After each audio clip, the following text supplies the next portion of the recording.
Hello दोस्तों, आज मैं अपनी कहानी लिखने जा रही हूँ। ये कहानी आज से 2 साल पहले की है और सिर्फ 18 साल होने पर अभी 6 महीने बचे थे। मेरे परिवार में पापा, मम्मी और 2 छोटी बहनें हैं।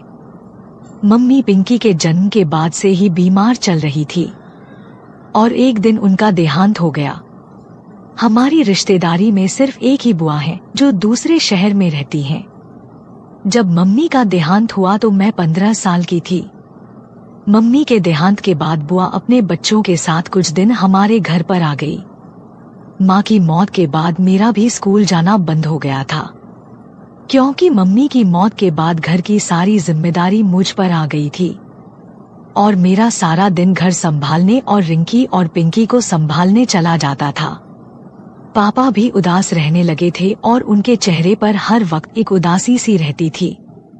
पापा को यूं उदास देखकर मैं और बुआ अंदर ही अंदर काफी उदास थी, पर कोई कर भी क्या कर सकता था, क्योंकि मम्मी की मौत का गम आसा था जिसे इतनी जल्दी भुलाया नहीं जा सकता था। इसी तरह दिन बीत रहे थे कि एक दिन मैं और बुआ पापा के कमरे में उनका बिस्तर ठीक कर रहे थे। तभी मुझे लगा कि बिस्तर पर कुछ गिरा हुआ। जब मैंने उसे छू कर देखा तो मेरा सारा हाथ एकदम चिपचिपा सा हो गया, क्योंकि कुछ गिरा पड़ा हुआ था। मैं ये सोच रही थी कि हो सकता है पापा से कहीं कुछ गिर गया होगा, पर मैंने उसे साफ करने से पहले मुझे ये जानने की इच्छा होने लगी कि आखिर यह क्या है।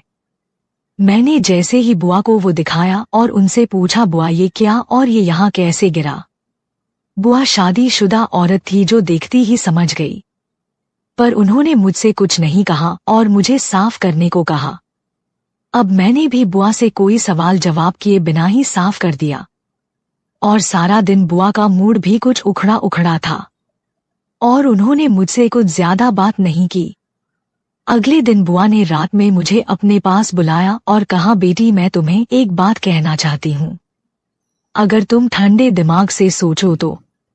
मैंने भी सर हिला दिया और बुआ से कहा, आप जैसा कहोगी वैसा ही होगा। बुआ ने कहा, मैं वैसे 2-3 दिन बाद वापस अपने घर चली जाऊंगी, उसके बाद तुम्हें ही इस घर की देखभाल करनी पड़ेगी। अब भी तुम्हें अपनी छोटी बहनों की देखभाल एक माँ की तरह करनी होगी।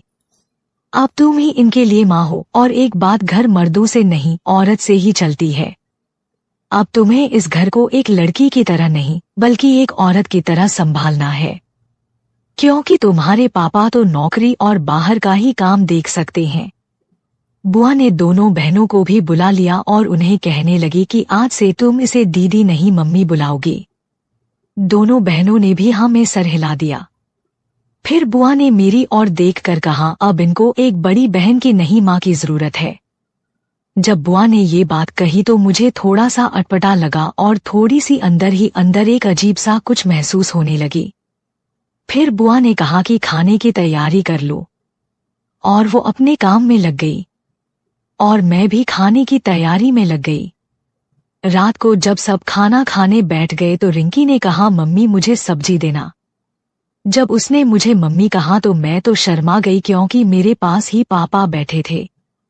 उन्हें भी थोड़ा अजीब लगा, पर बुआ ने पापा को समझाया कि बड़ी बहन माँ समान होती है, लेकिन मैं नजरें नहीं उठा पा रही थी और दोनों मुझे लगातार मम्मी बोले जा रही थी। आज पापा के चेहरे पर भी उदासी की जगह एक अलग ही मुस्कान तैर रही थी। मैं उनसे नजर ही नहीं मिला पा रही थी। खाना खत्म होने के बाद सब अपने अपने बिस्तर पर चले गए और मैं बर्तन धोने के लिए रसोई चली गई। आज मुझे कुछ अजीब ही लग रहा है। हाँ, सच में एक अजीब ही स्थिति थी। बर्तन धोकर माँ अपने बिस्तर पर चली गई। मेरे साथ ही मेरी दोनों बहन मेरे साथ ही सो रही थी। उस रात मैं सारी रात अजीब सी कल्पना में खोई हुई रही।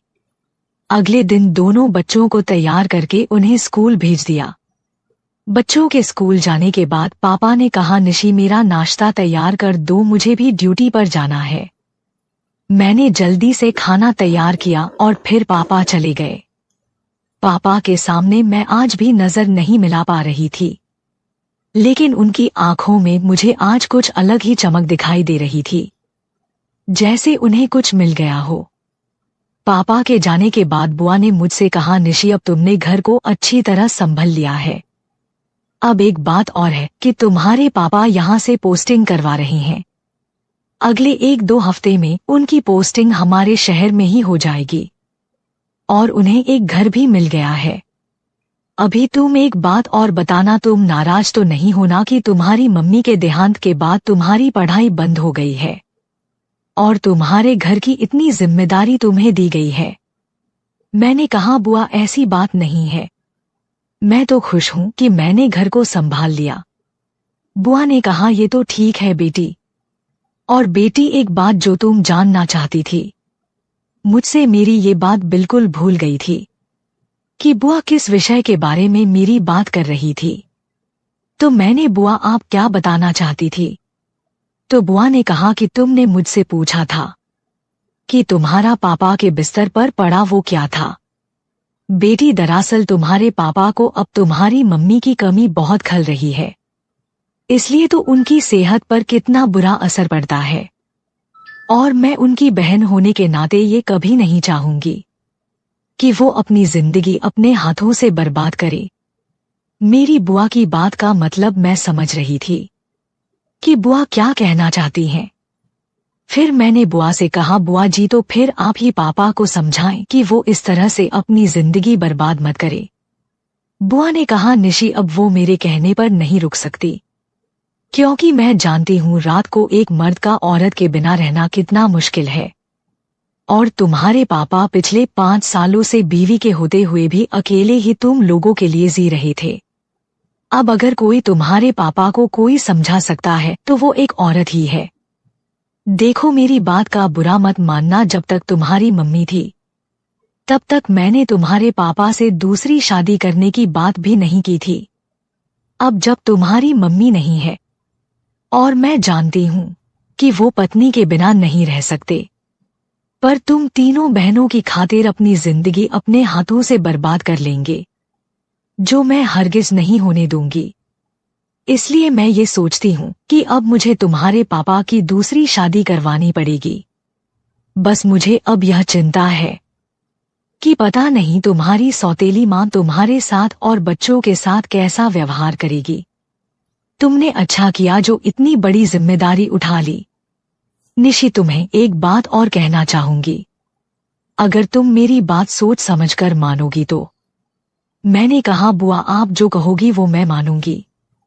उनको कहा, देखो बेटी, तुम्हारी मम्मी की मौत का सबसे ज्यादा असर तुम्हारे पापा पर पड़ा है, क्योंकि लाइफ के इस दोराहे पर वो बिल्कुल अलग पड़े हैं। मैंने कहा, बुआ मैं समझती हूँ। उन्हें कहा कि तुम भी अब जवान हो गई हो और देखने में भी अपनी मम्मी की तरह खूबसूरत हो अगर तुम। यह कहकर बुआ खामोश हो जाती हैं। बुआ ने इस बात पर जोर दिया कि मैं जवान हो गई हूँ। मेरे जवान होने पर जोर दिया तो मुझे कुछ अलग ही महसूस हुआ, लेकिन मैं कुछ बोली नहीं। मैंने बुआ से पूछा, अगर तुम आगे क्या? बुआ चुप रही, लेकिन मैंने जोर दिया तो बुआ ने कहा, जो मैं तुम्हें कहना चाहती हूँ वो शायद तुम्हें बुरा लगे, लेकिन मैंने जोर देकर कहा, बुआ मैं बुरा नहीं मानूंगी। फिर उन्होंने कहा, तुम्हारे पापा अभी केवल कुछ साल के हुए हैं और देखने में भी एकदम 28 के लगते हैं, फिट और तंदुरुस्त हैं। तुम्हारी मम्मी की मौत के बाद उनकी जिंदगी में बिना औरत के एक खालीपन आ गया। मैं चाहती हूँ उनका वो खालीपन भर जाए। मैंने कहा, कैसे? उन्हें कहा, जैसे तुम अपनी बहन की मम्मी बन सकती हो तो अपने पापा की पत्नी भी बन सकती हो। ये सुनके तो मेरे होश ही उड़ गए। मैं सिर्फ 15 साल की बच्ची थी, अपने पापा के बारे में ऐसा सोच भी नहीं सकती थी कि मैं पापा से शादी करके उनकी पत्नी बनूंगी और उनके बच्चों की मम्मी बनूंगी। बुआ ने ये क्या कह दिया? काफी देर तक एक खामोशी रही, फिर बुआ ने ही कहा, क्या हुआ निशी? मैंने कहा, बुआ ये आप क्या बोल रही, ऐसा नहीं हो सकता क्योंकि वो मेरे पापा हैं। बुआ ने कहा, मुझे पता था तुम ऐसा ही बोलोगी, इसलिए मैं तुम्हें नहीं बताना चाहती थी। तुम लोगों को तो सिर्फ अपनी फिक्र है और दूसरे की नहीं। तुम तो 2 और 3 साल बाद शादी करके अपने घर चली जाओगी और फिर तुम्हारी बहनें भी चली जाएंगी। तुमने सोचा है अकेला जीना कितना मुश्किल है? अगर पापा ने दूसरी शादी किसी और लड़की से कर ली तो वह तुम्हारी बहनों के साथ तुम्हारे साथ पता नहीं कैसे बर्ताव करेगी। तुम ही देख लो, तुम्हारी मम्मी जिंदा थी तब तुम्हारे पापा कितने खुश थे, और अब देख लो, उन्हें एक औरत के प्यार की जरूरत है। अगर किसी दूसरी लड़की के साथ शादी कर भी ली जाए तो पता नहीं वो कैसी निकलेगी। वैसे भी अभी वो जवान है, स्मार्ट है, और तुम भी काफी खूबसूरत हो, अपने पापा को खुश रखने के काबिल हो। जवान लड़की को इस उम्र में साथी की बहुत चाहत होती है, वो तुम्हें हर तरह से खुश रख सकते हैं। अपने पापा से शादी करके तुम अपने पापा का जीवन और अपनी बहनों का भविष्य के साथ खुद भी एक अच्छी जिंदगी जी सकती हो। ये बात बुआ की बिल्कुल सच है। मेरा दिल थोड़ा सा पिघलने लगा। मैं पापा के बारे में सोचने लगी। सोचते सोचते ही बुआ ने मुझसे पूछा, क्या ख्याल है? बुआ को भी लगा मैं पिघल रही हूँ। बुआ ने कहा, निशी तुम ये मत सोचो कि तुम्हारे पापा हैं। बस एक बार सिर्फ ये सोचो कि वो एक इंसान ही है और तुम उनकी बेटी नहीं, एक औरत हो। क्या कमी है तुम्हारे पापा में? अभी भी बहुत सुंदर जवान हैं। और मुझे यकीन है कि अगर तुम्हारे पापा आज भी तुम्हारे जैसी किसी लड़की को प्रपोज कर दे तो शायद ही मना करे। तो फिर तुम क्यों नहीं, वो तुम्हें हर तरह से खुश रखेंगे। तुम दोनों एक दूसरे को अच्छे से जानते हो, क्योंकि मानो अगर एक बार तुमने कहा था तुम्हें अपनी जिंदगी में कभी अपने इस फैसले पर पछताना नहीं पड़ेगा, इतनी खुशी मिलेगी तुम्हें। बोलो तुम क्या कहती हो? मैंने कहा, हुआ वह मेरे पापा है, मैं उनकी बेटी हूँ, उन्होंने मुझे पैदा किया है। मैं अभी सिर्फ 15 साल की बच्ची हूँ, अभी हाई स्कूल भी पास नहीं किया। वह कभी नहीं मानेंगे बुआ, मुझे कुछ समय चाहिए सोचने के लिए। बुआ ने कहा, 2 घंटे बाद तुम्हारे पापा घर आकर मुझे बस स्टैंड छोड़कर आएंगे, तब तक तुम सोच लो। मैंने कहा, ये तो बहुत थोड़ा टाइम है। बुआ ने कहा, सिर्फ 2 घंटे का टाइम ही तुम्हारे पास। तुम्हें ही फैसला करना है कि तुम मेरी भाभी बनोगी या मैं तुम्हारी बुआ ही रहूंगी। उसके बाद बुआ दूसरे कमरे में जाकर पैकिंग करने लगी। मैं अपने कमरे में ही पापा के बारे में सोचने लगी। मेरे पापा की हाइट 5 फीट 11 इंच के आसपास ही है और लंबे चौड़े हैं, और दिखें मैं बिल्कुल संजय दत्त की तरह है। उम्र 28 के लगभग दिखते हैं। पता नहीं क्यों आज उनके बारे में सोचते हुए मुझे एक औरत होने का एहसास हो रहा था। जब से बहनों ने मुझे मम्मी कहना शुरू किया तभी से मैं पापा की तरफ खिंची जा रही थी, और आज बुआ ने ये कहकर तो मुझे और उनके पास ढकेल दिया। वैसे मेरे पापा दिखने में बहुत हैंडसम और गोरे थे। वो इतने उम्र होने के बावजूद ही इतने बड़े नहीं लगते थे, बल्कि उनको देखकर तो ऐसा लगता था कि अभी उनकी उम्र 28 के आसपास है। और उनको देखकर किसी को यकीन न हो कि वो शादीशुदा हैं और 3 लड़कियों के पिता है। बल्कि जब मेरे उनके साथ कहीं जाऊं तो लोग कहते और सोचते थे कि वो मेरे पति हैं या फिर मेरे बॉयफ्रेंड है। उनको देखकर मेरी सहेली कहती थी, देख निशी, हमारे जीजा जी आ गए, जीजू को अपनी जलेबी खिलाई कि नहीं। मैं धत कहकर शर्मा जाती थी। मैं तो क्या, कोई भी मेरे जैसा लड़की उनकी ओर आकर्षित हो सकती थी, क्योंकि एक लड़की अपने होने वाले पति में जो चाहती ही वो सब गुण पापा में थे। और उनको देखकर कोई लड़की उनको अपना जीवन साथी चुनने के लिए तैयार हो सकती थी, क्योंकि पापा एक औरत को हर तरह से खुश रख सकते थे, मन से, धन से। और जब बुआ ने मुझसे कहा था कि पापा मुझे हर तरह से खुश रखेंगे तो मैं बुआ का मतलब समझकर शर्माने लगी, क्योंकि बुआ का मतलब पापा को मुझसे खुश करने के लिए मेरी तसल्ली से थी।